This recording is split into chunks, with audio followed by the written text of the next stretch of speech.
por que o Vini Júnior não consegue jogar na seleção brasileira. O Vini é um dos maiores nomes do futebol no momento, e a prova disso é que o cara tá sendo cotado para ser o vencedor da Bola de Ouro na temporada atual, que é o maior prêmio individual que o atleta pode ganhar no esporte. Mesmo assim, quando a gente liga a TV e bota uma partida da seleção brasileira, a sensação é que o Vini não consegue jogar tão bem assim. Mas por quê? No real, ele faz gols decisivos nos maiores campeonatos do mundo. Contra o Barcelona, por exemplo, ele amassa na maior parte das vezes, que inclusive é um dos clássicos mais absurdos da Europa inteira. Na Champions, o principal campeonato de clubes do mundo, ele doutrina, enquanto outros jogadores como Haaland e Mbappé, que eram os dois melhores do mundo há um tempo atrás, são meio cancelados nas partidas e anulados pela defesa dos times que enfrentavam no campeonato. O Vini doutrina o jogo inteiro e normalmente é ele quem assume o protagonismo do maior clube do mundo, então por que ele não consegue jogar pela seleção brasileira? O Vini, na realidade, joga exatamente como ele faz no Real Madrid, só que a diferença é simples. Dos 11 em campo, apenas um jogador faz parte do ciclo de tentar fazer algo para ajudar ele. No Real Madrid, jogando contra o City pelo primeiro jogo de ida, os dois melhores clubes do mundo no momento acabaram empatando num 3-3 absurdo, feito só de golaços. No último gol do jogo, o Vini fez um cruzamento perfeito pro Valverde, que de primeira deu um chute monstruoso e explodiu o gol, garantindo o empate numa situação complicada pro time. Agora vamos voltar pra seleção. Numa das últimas partidas, o Vini fez exatamente o mesmo cruzamento, que terminou exatamente no mesmo lugar, mas não era exatamente o mesmo jogador. Ou seja, a bola sobrou pro companheiro de seleção dele e o Paquetá chutou errado e acabou isolando a bola. No mesmo jogo, o Vini ganhou um escanteio para a seleção do nada e na bola parada o Brasil conseguiu novamente perder mais uma oportunidade de gol. No real, quando isso aconteceu, o Carvajal, um cara de 1,70 m de altura, conseguiu ganhar no cabeceio contra dois alemães de uma vez. Agora dá pra entender melhor? No último jogo contra o Paraguai, o Vini finalmente assumiu um protagonismo muito maior, exatamente do tamanho dele.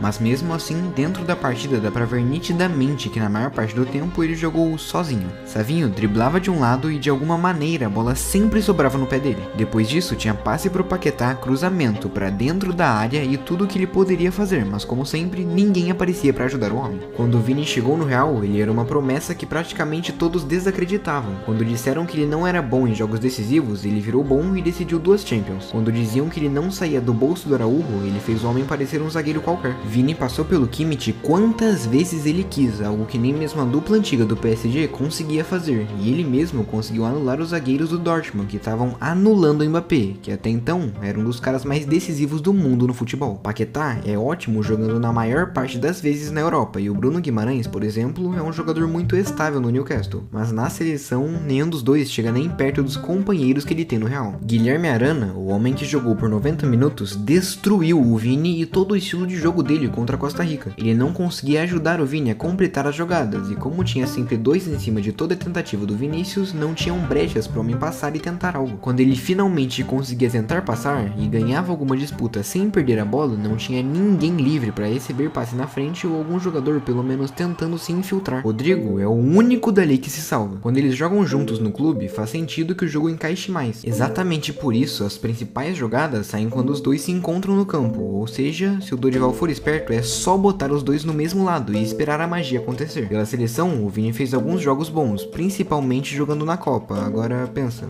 por quê? Lá, ele tinha um cara muito bom de bola que jogava com ele. Opa, esse aí não, esse aqui sim. O Neymar, mesmo mais velho, dava o apoio perfeito que o Vini precisava, e por isso ele conseguia jogar melhor na Copa do Mundo do que num amistoso contra uma das seleções que nunca tiveram muito peso no futebol. O Neymar tem um estilo de jogo parecido com o do Rodrigo, com uma leitura bem acima do normal sobre o que tá rolando, e com isso, obviamente, o jogo do Vini era muito mais leve e solto. Não pensa que de todo modo o Neymar só ajuda o Vini, na verdade é exatamente o contrário disso, mas calma, não precisa me xingar ainda. Nas entrevistas recentes, o Ney disse que o Vini merece sim ter uma bola de ouro nessa temporada, e realmente, não teve nenhum jogador no mundo inteiro que foi melhor que ele durante toda a temporada, mas mesmo assim, o Neymar atrapalha ele na seleção. O peso de ser o próximo protagonista da seleção mais vencedora de todos os tempos já seria algo pesado demais para ele carregar, mas carregar isso e ser diretamente o próximo protagonista depois do Neymar é ainda pior. O Ney se tornou o jogador com mais gols pela seleção da história, e com a lesão do Neymar no momento, a comparação entre os dois se intensifica mais ainda. Até mesmo porque com a ausência do papai Ney, o Vini tem sido responsável para ser o melhor da seleção no momento. Os números são completamente absurdos, e só para dar uma noção da diferença entre os jogadores, vez. Rodrigo e Vini juntos não chegaram nem na metade dos gols que o Neymar, na mesma idade deles, tinha pela seleção brasileira. Obviamente, nesse momento você passa a pensar que então o Vini não é tão bom assim, certo? Errado. Na realidade, o Neymar é realmente bom demais e mais uma vez vamos comparar. Neymar já tem mais gols e mais assistências que o Kaká e o Ronaldinho Gaúcho juntos pela seleção brasileira, e olha que a carreira dele ainda não acabou. Se ele estender a carreira até pelo menos a Copa de 2026, os números podem não ser alcançados por outro jogador por pelo menos 40 anos, como foi do Pelé até o Neymar. Isso obviamente intensifica o peso absurdo que o Vini tem que carregar, e esse fator é um dos principais para justificar porque tem sido tão difícil para ele manter essa constância. Mesmo sendo mais individual, o Vini sempre jogou para ajudar o time dele, seja a seleção